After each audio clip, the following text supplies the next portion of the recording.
살다 보면 한 번쯤은 피하고 싶은 인연이 있지요. 만나면 안 되는 줄 알면서도 자꾸만 눈길이 가는 사람 말이에요. 마음이란 게 참 묘해서 머리로는 안 된다 하면서도 가슴은 제멋대로 뛰곤 하더라고요. 여러분도 그런 적 있으시지요?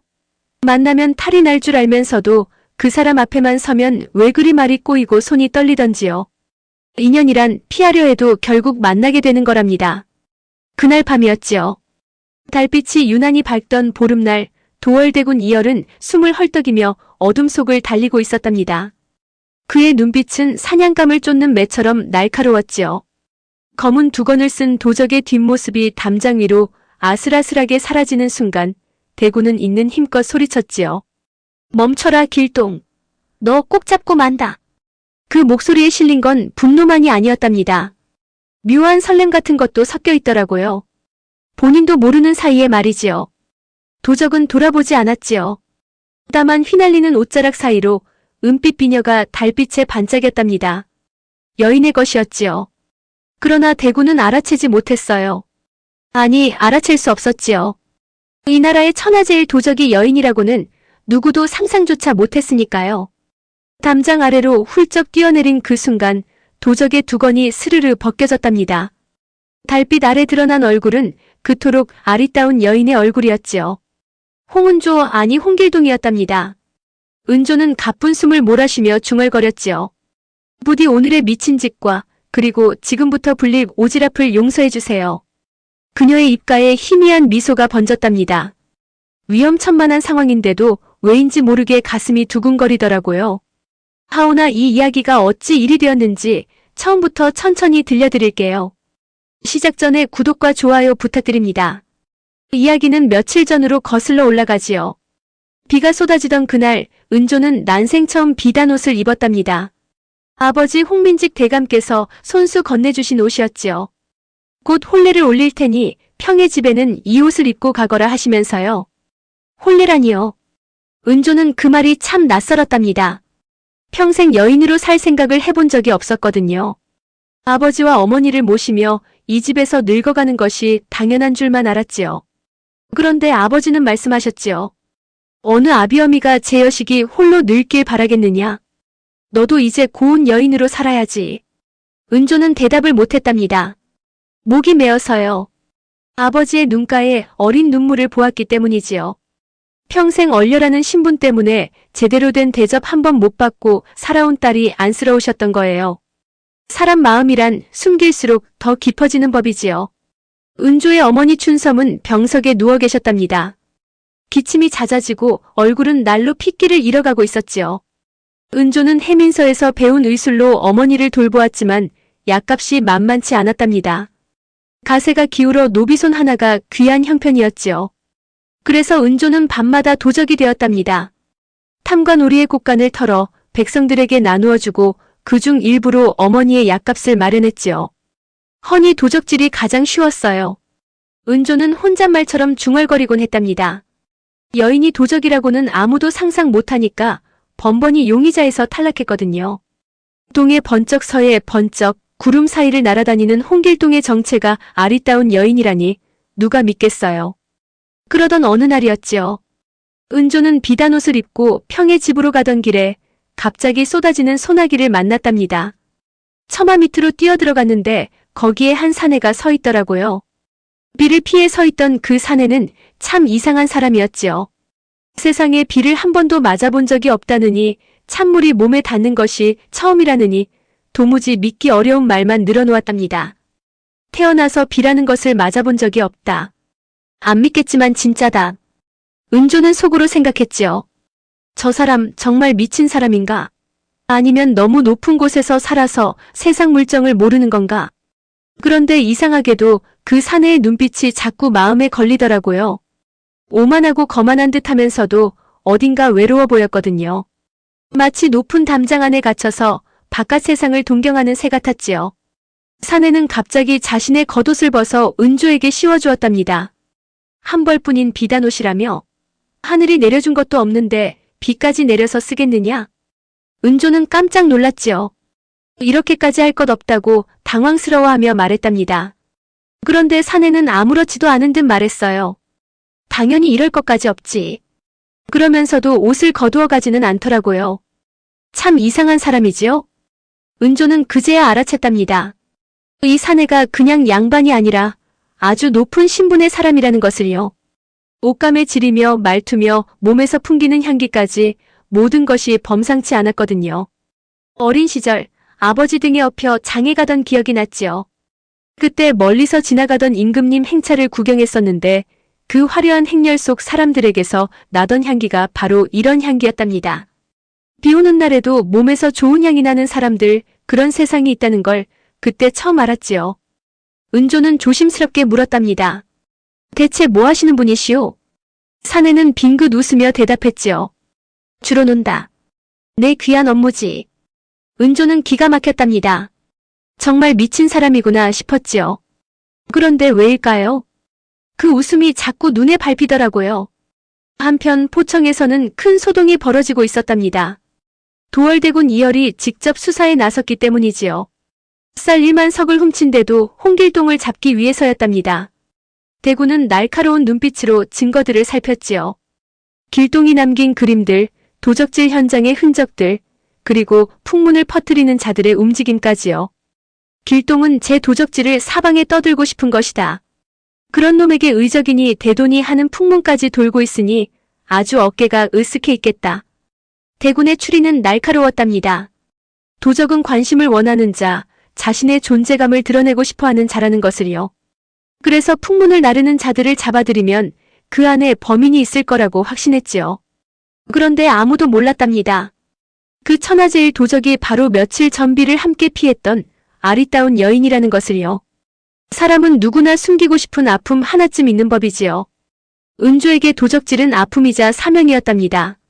어머니의 약값을 마련하기 위해서, 그리고 탐관 오리에게 빼앗긴 백성들의 것을 돌려주기 위해서요. 그녀는 밤마다 검은 두건을 쓰고 구름처럼 담장을 넘었지요. 그런데 이제 그녀의 앞에 가장 무서운 적이 나타난 거예요. 바로 이열 도월대군이었답니다. 며칠 뒤 은조는 평의 집에서 뜻밖의 소식을 들었답니다. 혼인 상대가 도승지대 큰 윤감이라는 것을요. 그것도 본처가 아니라 소실로 들어가는 것이었지요. 병든 조부를 수발하기 위해서요. 은조는 담담하게 받아들였답니다.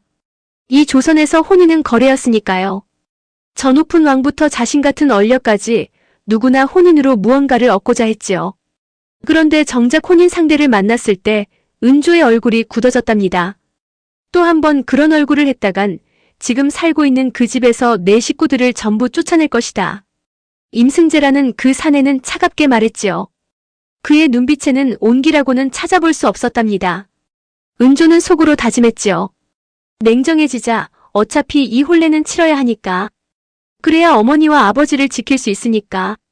평생 남을 위해 살았는데 정작 자신은 돌보지 못했던 거지요. 은조는 그날 밤 혼자 달을 보며 생각했답니다. 내게 더 이상 여인의 삶이 허락되지 않는다면 이 밤이 마지막일지도 모른다고요. 그래서 한 가지 미친 짓을 하기로 했지요. 보름날이었답니다. 소화골에서 그 이상한 사내가 기다리고 있을 거라고 했지요. 대체 왜 만나자고 한 건지, 무슨 보상을 하겠다는 건지 궁금하기도 했고요. 무엇보다 그 사내의 눈빛이 자꾸 떠올랐거든요.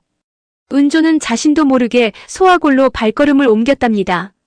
사랑은 말로 하는 게 아니라 곁에 있어주는 거랍니다. 소화골에 도착했을 때 정말로 그 사내가 기다리고 있었지요.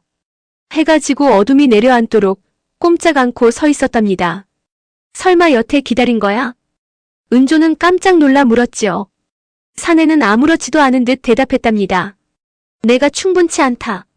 그리고 난 다시 봐야겠다. 너를. 은조의 가슴이 쿵 하고 내려앉았답니다. 이 사람 대체 왜 이러는 걸까요? 왜 자꾸 마음을 흔드는 걸까요?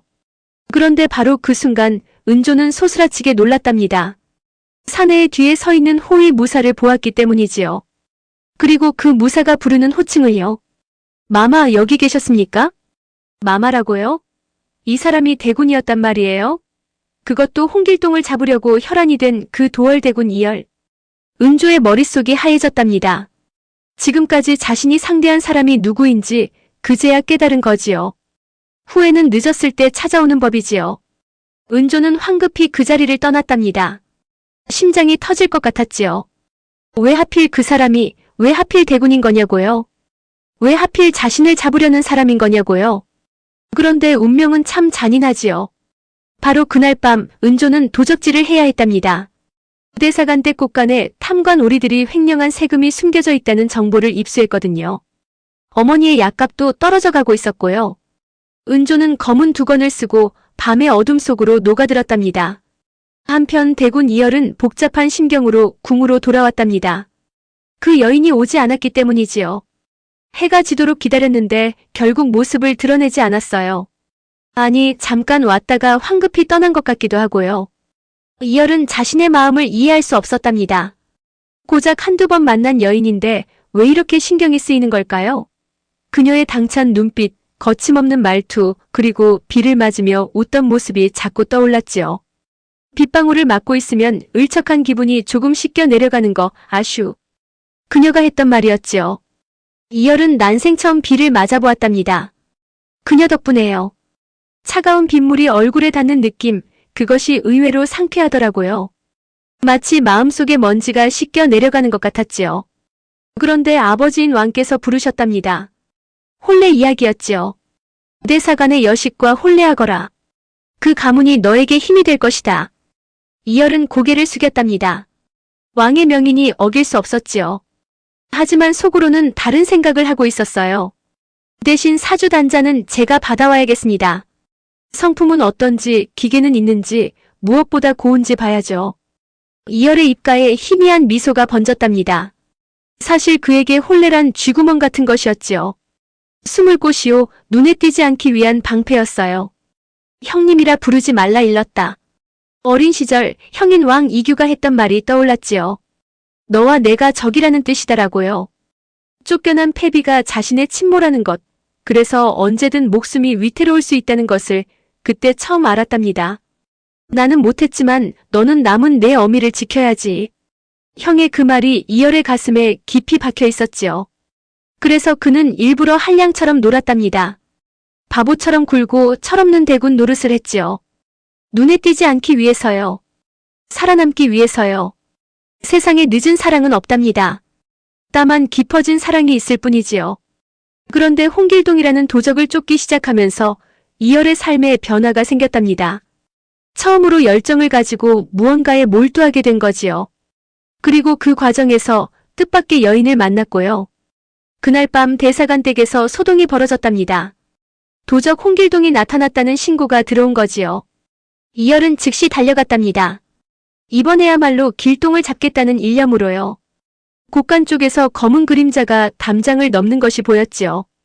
이열은 있는 힘껏 뒤쫓았답니다. 달빛 아래 도적의 날렵한 몸놀림이 눈에 들어왔어요. 어찌나 빠르고 가벼운지 마치 바람처럼 느껴졌지요. 멈춰라 길동. 이열이 소리쳤지만 도적은 아랑곳하지 않았답니다. 담장 위를 뛰어다니며 순식간에 거리를 벌려갔지요. 그 순간 이열의 눈에 무언가가 들어왔답니다. 도적의 허리춤에서 반짝이는 것이요. 달빛에 비친 그것은 은빛 비녀였지요. 여인의 비녀요. 이열은 순간 멈칫했답니다. 설마 하는 생각이 스쳤지요. 하지만 그 생각을 떨쳐버렸어요. 홍길동이 여인일 리가 없으니까요. 도적은 결국 어둠 속으로 사라졌답니다. 이열은 빈손으로 그 자리에 서 있었지요. 주먹을 불끈 쥐면서 중얼거렸어요. 너 꼭 잡고 만다. 그의 눈빛은 사냥감을 놓친 매처럼 날카로웠답니다. 하지만 그 안에는 묘한 호기심 같은 것도 섞여 있었지요. 이 도적은 대체 누구일까? 왜 이렇게 궁금한 걸까 하는요. 은조는 간신히 추격을 따돌리고 한적한 골목에 몸을 숨겼답니다. 심장이 미친 듯이 뛰고 있었지요. 도적질을 시작한 이래로 이렇게 아슬아슬했던 적은 처음이었어요. 그 대군이라는 사람 정말 무서운 추격자였답니다. 그런데 더 무서운 건 자신의 마음이었지요. 쫓기면서도 왜 자꾸 그 사람 생각이 나는 걸까요? 저 뒤에서 쫓아오는 사람이 며칠 전 비를 함께 피했던 그 사람이라는 게 믿기지 않았어요. 자신에게 겉옷을 벗어주던 그 손, 보름날까지 기다리겠다던 그 말, 다시 봐야겠다던 그 눈빛이 자꾸만 떠올랐지요. 용서란 상대를 위한 게 아니라 나를 위한 거랍니다. 은조는 스스로에게 말했답니다. 잊어야 해. 그 사람은 나를 잡으려는 사람이야 라고요. 우리는 절대 만나서는 안 되는 사이야 라고요. 하지만 마음이 말을 듣지 않더라고요. 은조는 품속에서 무언가를 꺼냈답니다. 대군에게서 훔친 것이었지요. 아니, 훔쳤다기보다는 저절로 손에 들어온 것이었어요. 도망치면서 실수로 그의 허리춤에 손이 닿았는데 그게 딸려 나온 거지요. 작은 옥패였답니다. 대군의 신표 같은 것이었지요. 은조는 그것을 한참 들여다보았답니다. 달빛에 비친 옥패가 영롱하게 빛났지요. 이것을 돌려줘야 하나, 그냥 버려야 하나 마음이 복잡했어요. 부디 오늘의 미친 짓과 그리고 지금부터 불릴 오지랖을 용서해주세요. 은조가 도망치기 전에 중얼거렸던 말이었지요. 그녀는 알고 있었답니다. 오늘 밤 자신이 한 일이 얼마나 위험한 것인지요. 대군을 직접 상대한 거나 다름없었으니까요. 그런데 왜 이렇게 가슴이 뛰는 걸까요? 두려움 때문만은 아닌 것 같았어요. 한편 이열은 포청으로 돌아와 깊은 생각에 잠겼답니다. 오늘 밤 쫓던 도적, 그 몸놀림이 어딘가 익숙했지요. 날렵하고 가벼운 발걸음, 바람처럼 담장을 넘는 모습, 그리고 허리춤에서 반짝이던 은빛 비녀요. 설마 그럴 리가. 이열은 고개를 저었답니다. 홍길동이 여인이라니 그건 말도 안 되는 소리였지요. 하지만 한번 떠오른 의심은 쉽게 사라지지 않았어요. 그리고 또 하나 마음에 걸리는 것이 있었지요. 자신의 허리춤에 차고 있던 옥패가 사라진 거예요. 어머니, 패비께서 물려주신 유일한 유품이었답니다. 도적놈이 가져간 것이 틀림없었지요. 이열의 눈빛이 차갑게 빛났답니다. 길동, 내 놈이 가져갔구나. 이번엔 정말 용서하지 않겠다. 그런데 이상하게도 분노와 함께 다른 감정도 느껴졌지요. 도적을 다시 만날 수 있다는 기대 같은 거요. 그 도적의 정체를 밝혀내고 싶다는 호기심 같은 거요. 늦었다고 생각할 때가 사실은 가장 빠른 때이지요. 이열은 결심했답니다. 반드시 홍길동을 잡겠다고요. 그리고 그 정체를 밝혀내겠다고요. 무슨 수를 써서라도요. 그 무렵 또 다른 인연도 얽히고 있었답니다. 신혜림이라는 여인이 있었지요. 중전마마의 조카로 임재희라는 사내와 정혼한 사이였답니다. 그런데 정혼자를 처음 만난 자리에서 혜림은 뜻밖의 상황과 마주쳤지요. 임재희 옆에 다른 여인이 있었던 거예요. 노을이라는 이름의 그 여인은 이미 임재희의 첩이 되어 있었답니다. 순서로 따지자면 내가 본처지만 아쉽게 양보하시오. 노을이 당돌하게 말했지요. 혜림은 기가 막혔답니다. 하지만 겉으로는 담담하게 대꾸했어요. 고운 아씨 올리지 말고 그냥 혼인을 하지 그래요. 임재희는 비릿하게 웃으며 대답했지요. 혼인은 도박이다. 내가 건 판돈보다 크게 이익을 얻고 싶거든. 중전마마의 조카요. 이보다 더 큰 판이 어딨겠소? 혜림은 속으로 한숨을 쉬었답니다.